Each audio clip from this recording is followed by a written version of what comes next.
ये मेरा मैंने जो बिल तो दिया वो सिरसा जी के नाम से ही दिया, टू सिरसा जी करके ही दिया हुआ है। अच्छा, हाँ। डीएससीएनसी में जो आपने मतलब कोई किताबें छापी थी ना, उसकी मोदी विद सिख कौन सी? हाँ जी, हाँ जी, हाँ जी, हाँ जी। हाँ जी। जी सर। तो उसकी पेमेंट वगैरह डू है, आपको मिलेगी या नहीं? नहीं, अभी तक नहीं हुई थी वो। कितनी पेमेंट है साहब? वो 306। 306 lakhs। हाँ जी।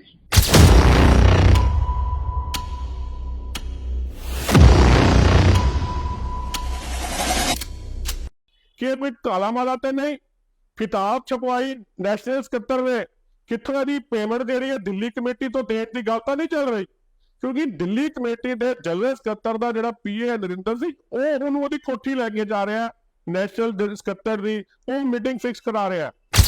नरेंद्र जी ने कहा था कि क्या नाम मीटिंग के लिए, मैंने कहा ठीक है जी। एक दिन बुलाया भी था और हम गए भी थे वहाँ पे, क्या नाम है उनका 177 नंबर कौन सा अलॉट हो रखा है उनको हाँ, वहाँ ऑफिस पे का। सिरसा जी को। हाँ जी। हाँ तो वहाँ हाँ। पे गए भी थे हम, 2-3 घंटे मैंने और मेरे पार्टनर ने वेट किया। बाद में पता चला कि आज उनका कोई प्रोग्राम नहीं है, तो वो आज आए नहीं, कहीं और गए हुए हैं। अच्छा। तो फिर उसके बाद फिर मैंने 1-2 दिन बाद फिर नरेंद्र जी को फोन किया था, तो उन्होंने कहा कि जब आएंगे तो मैं आपको फोन कर दूंगा, आप आ जाना। उनका कोई फोन नहीं आया। किन्ने डेटा वाइज तुसी ये चैट पढ़ रहे हो, जी चैट है WhatsApp की, वो बीजेपी के नैशनल ਸਕੱਤਰ ਨੂੰ बिना नागा हर 5-10 दिन बाद मैसेज कर रहा है कि मेरे को मिल लो, मेरी पेमेंट है किताब की, मेरी पेमेंट कर दो। पर उस नैशनल ਸਕੱਤਰ वालों कोई जवाब नहीं दिता जा रहा।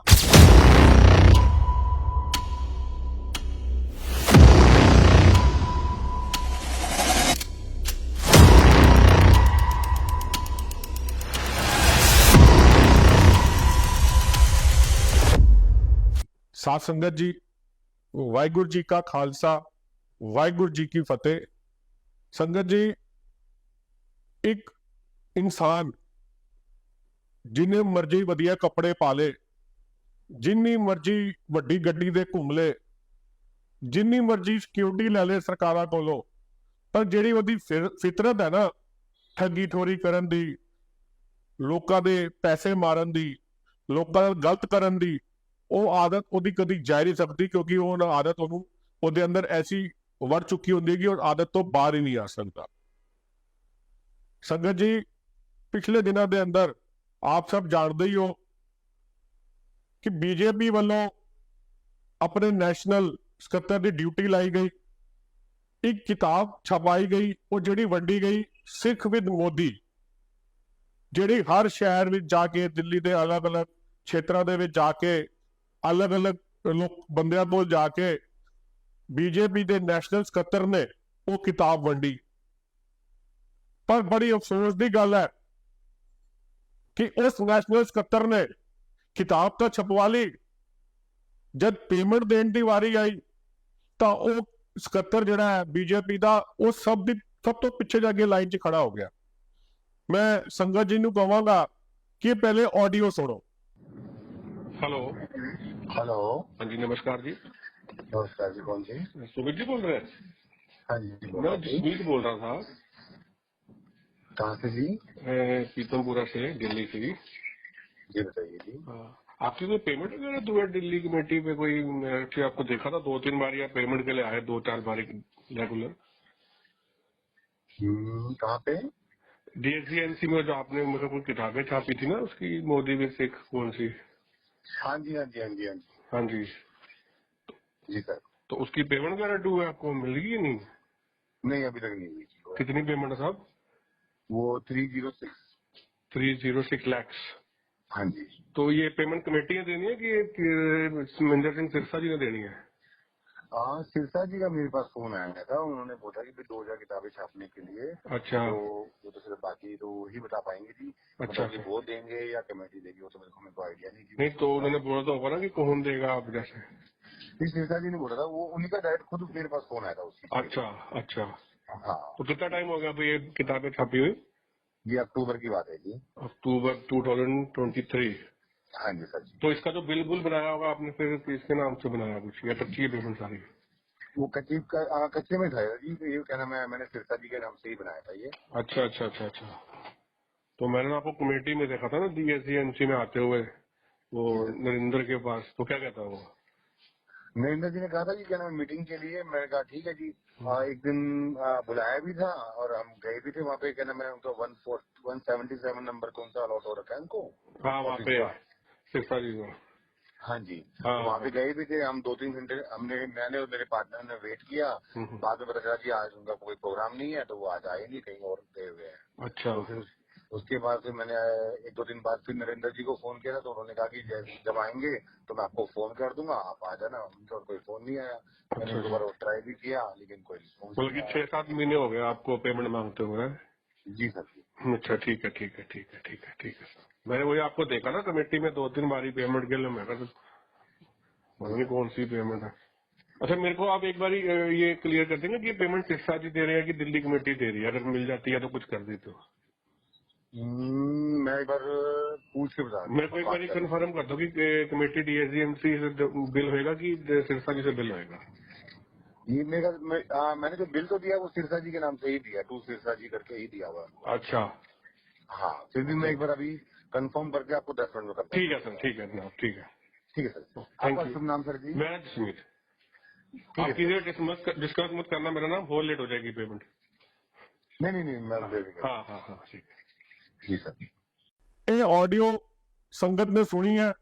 ਨਾਲ ਹੀ ਮੈਂ ਉਸ ਸ਼ਖਸ ਦੇ ਕਿ ਉਸ ਸ਼ਖਸ ਨੂੰ ਪਿਛਲੇ ਕਿੰਨੇ ਲੰਬੇ ਸਮੇਂ ਤੋਂ ਤੁਸੀਂ ਡੇਟ ਵੇਖੀ ਹੈ ਕਿ WhatsApp ਦੀ ਚੈਟ ਦੇ ਉੱਤੇ ਉਸ ਇਨਸਾਨ ਨੇ ਜਿਸਨੇ ਕਿਤਾਬ ਛਾਪੀ ਹੈ, ਉਹ ਪਿਛਲੇ ਲੰਬੇ ਸਮੇਂ ਤੋਂ ਕਿੰਨੇ ਡੇਟਾ ਵਾਈਜ਼ ਤੁਸੀਂ ਇਹ ਚੈਟ ਪੜ੍ਹ ਰਹੇ ਹੋ। ਜਿਹੜੀ ਚੈਟ ਹੈ WhatsApp ਦੀ, ਉਹ BJP ਦੇ ਨੈਸ਼ਨਲ ਸਕੱਤਰ ਨੂੰ ਬਿਨਾਂ ਨਾਗਾ ਹਰ 5-10 ਦਿਨ ਬਾਅਦ मैसेज कर रहा है कि मेरे को मिल लो, मेरी पेमेंट है किताब की, मेरी पेमेंट कर दो। पर उस नैशनल सकत्तर वालों कोई जवाब नहीं दिता जा रहा।